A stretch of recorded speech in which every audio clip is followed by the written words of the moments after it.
हरे कृष्णा मित्रों, आप सभी को फिर से स्वागत है एक नए ब्लॉग में।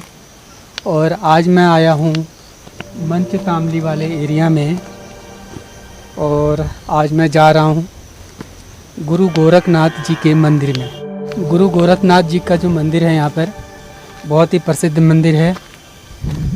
और आप सोच रहे होंगे गोरखनाथ जी का जो मंदिर है वो तो उत्तर प्रदेश में है। आप सही सोच रहे हैं मित्रों, लेकिन उत्तर प्रदेश में जो गोरखनाथ जी का मंदिर है उन्हीं के ही पंथियों ने यहाँ पर नया मंदिर बनाया था बहुत समय पहले। और ऐसा कहा जाता है कि इस मंदिर की जो धुनी जलाई थी जो वर्तमान समय में जहाँ मंदिर है उसके नीचे थी, मतलब उस साइड उधर को घाटी में। लेकिन अभी वर्तमान समय में जो मंदिर है बहुत ऊंचाई पर है, चोटी पर है, लेकिन ये भी बहुत पुराना मंदिर है।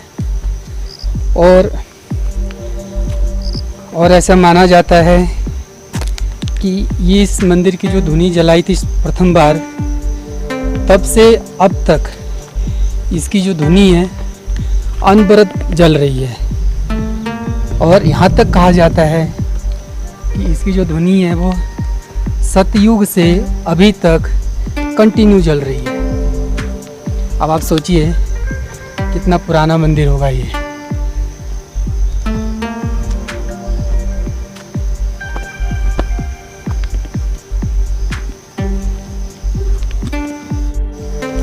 और इस मंदिर की जो धुनी है, यहाँ पास में ही नेपाल है। तो कहा जाता है कि जो गोरखपंथी प्रथम बार यहाँ आए थे वो नेपाल से ही प्रवेश करके यहाँ पर आए थे और इस मंदिर के लिए धुनी भी उन्होंने ही जलाई थी।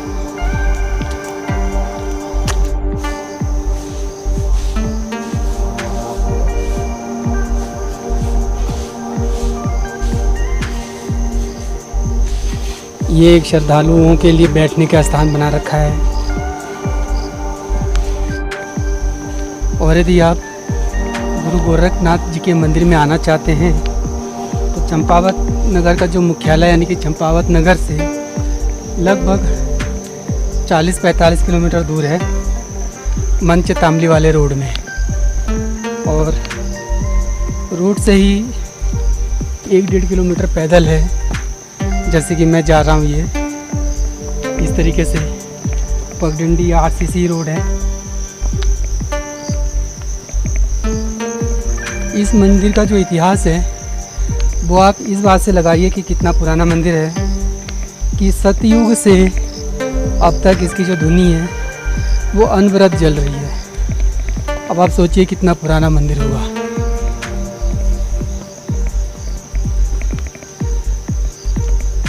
और ये जो चीड़ का पेड़ देख रहे हैं, तो गुरु गोरखनाथ जी के मंदिर में जो धुनी जलाई जाती है उसमें बाँझ, ये जो बाँझ है ये बाँझ की लकड़ियों को ही जलाया जाता है। लेकिन धुनी में देने से पहले इसको बढ़िया करके धोया जाता है, फिर जाके धुनी में जलाया जाता है। और आज से लगभग 400 साल पहले जब चंद्रवंश राजाओं का यहाँ अधिकार था तो उस समय चंद राजाओं ने भी एक घंटी चढ़ाई थी इस मंदिर में। उसे भी ढूंढेंगे, अगर मिल जाए तो बढ़िया है, अन्यथा गोरखनाथ जी का ही दर्शन करके चलेंगे। और स्थानीय लोगों की जो मान्यता है वो इस मंदिर के प्रति बहुत ही ज़्यादा श्रद्धा रखते हैं। अब आप सोचिए कि जब घर में प्रथम बार जानवर ब्याती है या दूध देती है कोई दुधारू पशु, तो उसका प्रथम दूध जो है गुरु गोरखनाथ जी के सेवा में चढ़ाया जाता है। और जब फसल पककर तैयार हो जाता है तो फसल का जो पहली मुट्ठी होती है वो भी गोरखनाथ जी को अर्पित किया जाता है। और यहाँ कोई डर नहीं है। मतलब इस जंगल में बहुत सारे वन्य जीव जंतु भी है, उन सब की सुरक्षा भी गोरखनाथ जी ही करते हैं।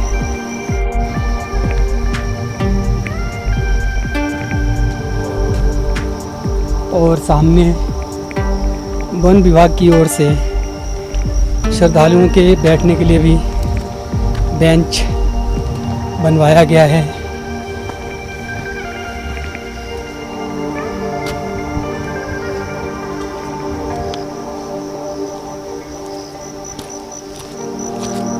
यदि आप चंपावत में हैं तो जो 40-45 किलोमीटर जो दूरी है वो कार से, जीप से आराम से आ सकते हैं। बड़ी गाड़ी मत लाना, क्योंकि यहाँ आने के लिए जो पक्की सड़क है वो सिंगल वे है।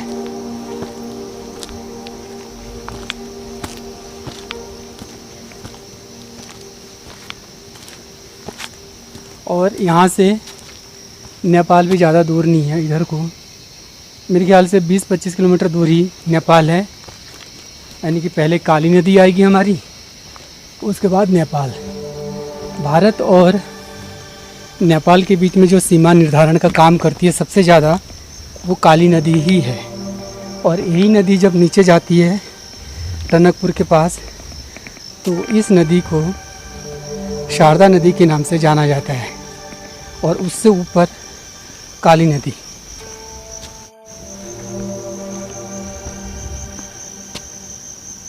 ये देखिए, एक बांज का ही पेड़ है, ये बहुत बड़ा पेड़ है। और ये जो सामने है महोदय, ये है काफल। यहाँ ठंडा भी है, और ठंडे का मेन कारण है यहाँ पे जंगल।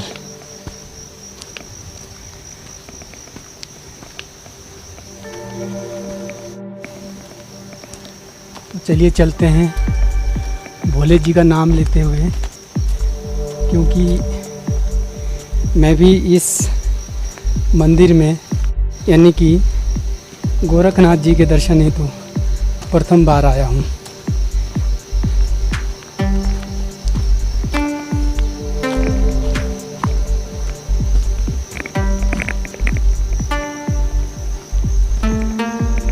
सूर्य देव भी आ गए दर्शन देने, तो बढ़िया हो गया।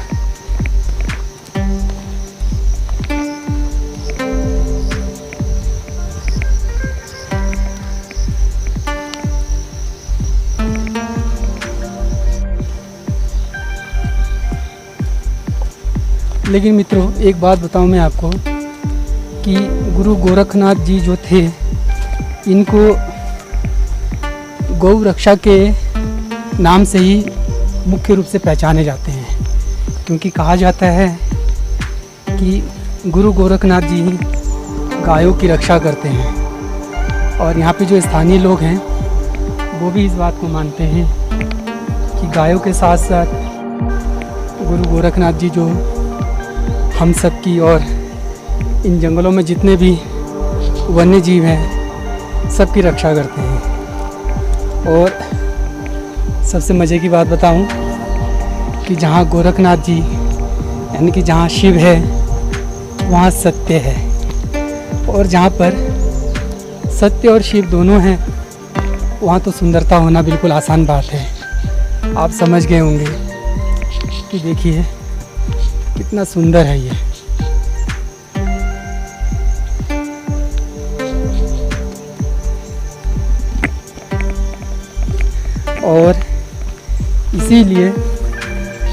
और इसीलिए शायद हमारे पुराणों में, हमारे जो धर्म ग्रंथ है उसमें हमेशा यही कहा गया है, सत्य ही शिव है और सत्य में ही सुंदर है, और शिव ही सत्य और सुंदर है।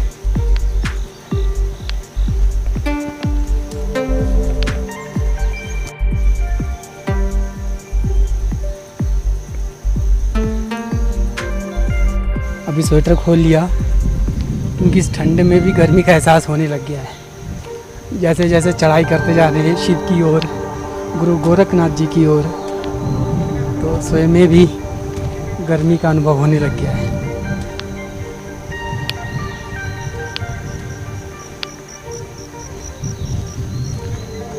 देखिए, यही है सुंदरता। और यहाँ नीचे देखो बादल आ गई है, बादल। अभी थोड़ी देर पहले ही धूप थी, आपने देखा, और अभी जो है बादल।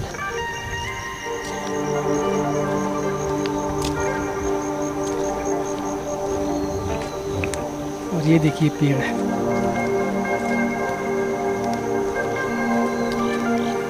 देखिए ये कितना बड़ा पेड़ है ये।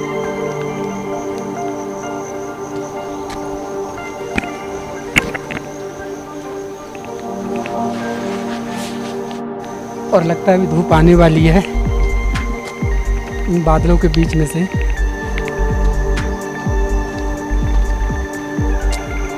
जब बादल आए या बारिश बरसे, कुछ भी हो, हमने तो जाना है गुरु गोरखनाथ जी के दर्शन के लिए।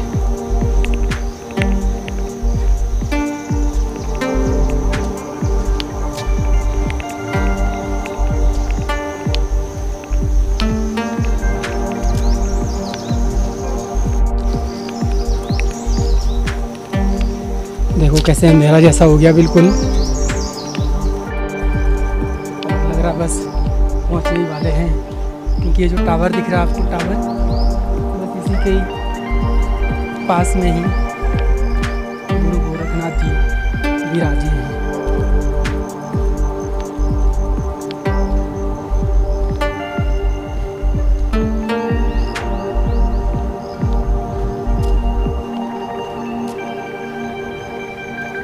वो दिख रहा होगा आपको गेट।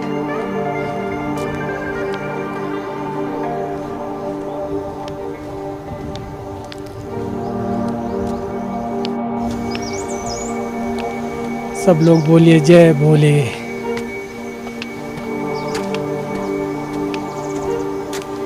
ये जो आप पेड़ देख रहे हैं ना, ये है अखरोट का पेड़ है।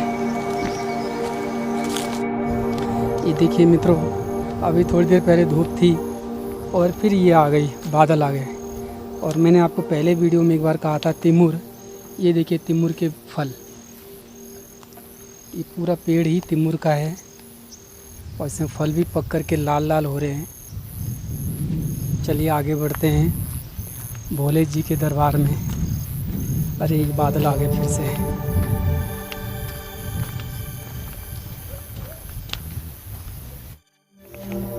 चलिए भोले जी के दरबार में चलते हैं अपनी हाजिरी देने।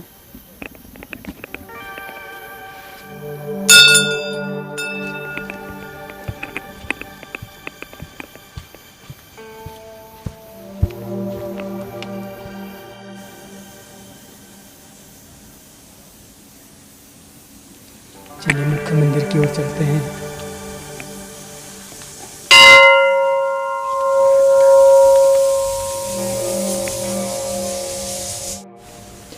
चलिए मित्रों चलते हैं बाबा जी के दर्शन के लिए।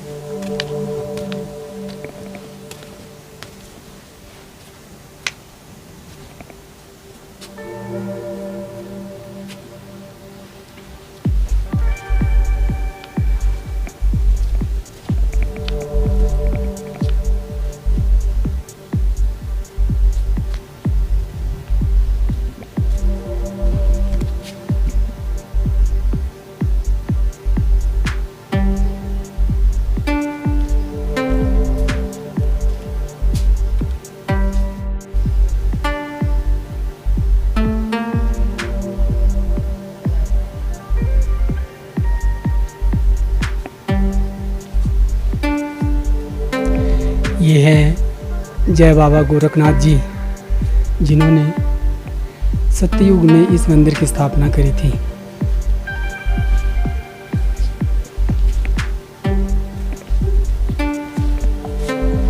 और ये सब जो है श्रद्धालु, जिन्होंने अपनी मन्नत पूरी होने पर इस मंदिर को अपनी श्रद्धा के रूप में घंटियाँ अर्पित की। चलिए हम आगे बढ़ते हैं और दर्शन करते हैं मंदिर की। परिक्रमा भी लगा लेते हैं मंदिर की।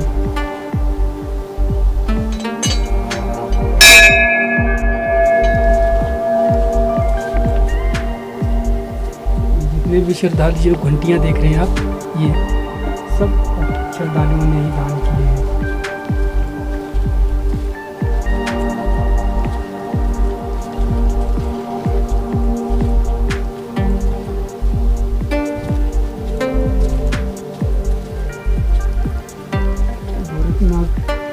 और गोरखनाथ जी का ये मंदिर जो है बिल्कुल चोटी पर है। देखिए मित्रों, बाबा गोरखनाथ जी का ये मंदिर चोटी पे बनने के कारण नीचे सिर्फ बादल ही बादल दिख रहे हैं आपको ये। और इस साइड जो है नेपाल है, ज़्यादा दूर नहीं है यहाँ से।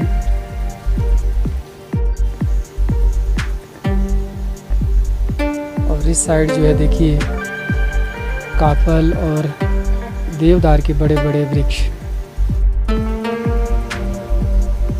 देखिए सब घंटियाँ जो है ये। बाबा की जय हो। जय हो भाई साहब। और ये भी है एक मित्र जो यहाँ पिथौरागढ़ से आए हैं हम।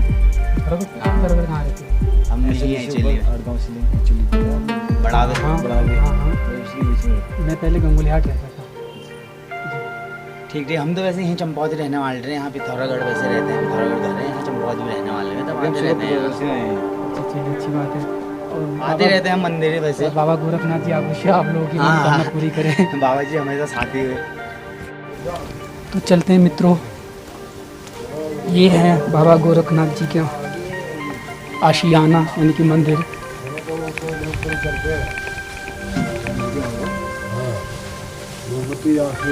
हाँ, धूपबत्ती तो जल जाएगी है।